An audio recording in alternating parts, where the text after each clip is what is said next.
She'll എന്നുള്ളത് അറബിയിൽ വ്യാപകമായിട്ട് ഉപയോഗിക്കാൻ നമുക്ക് അറിയാൻ പറ്റും. അറബി പഠിച്ചു വരുന്നവർ പോലും ആദ്യം പഠിക്കുന്ന വാക്ക് ഷീൽ എന്നാണ്. കാരണം പല സാഹചര്യങ്ങളിലും ഉപയോഗിക്കും. ശരിക്കും ഷീൽ എന്ന് പറഞ്ഞാൽ ലിഫ്റ്റ്, ഉയർത്തുക എന്നുള്ള ആണ് അതിൻ്റെ ശരിക്കുള്ള അറബിയുടെ അർത്ഥം എന്ന് പറയുന്നത്.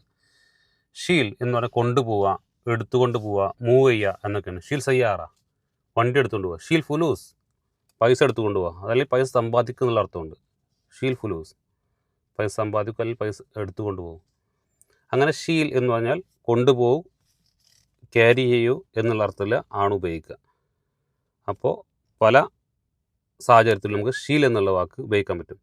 പിന്നെ മറക്കുക എന്നുള്ളതിന് ഷീൽ വെച്ചിട്ടൊരു വാക്കുണ്ട്, ഷീൽ മിൻ ബാലിക്.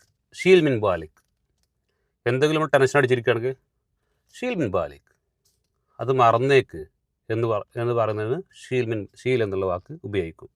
അപ്പോൾ ഷീൽ എന്നുള്ള വാക്ക് വെച്ചിട്ട് പല വാക്കുകളും ഉണ്ടാക്കാൻ വേണ്ടി ട്രൈ ചെയ്യുക, പഠിക്കുക, അതിനെക്കുറിച്ച് ചിന്തിക്കുക.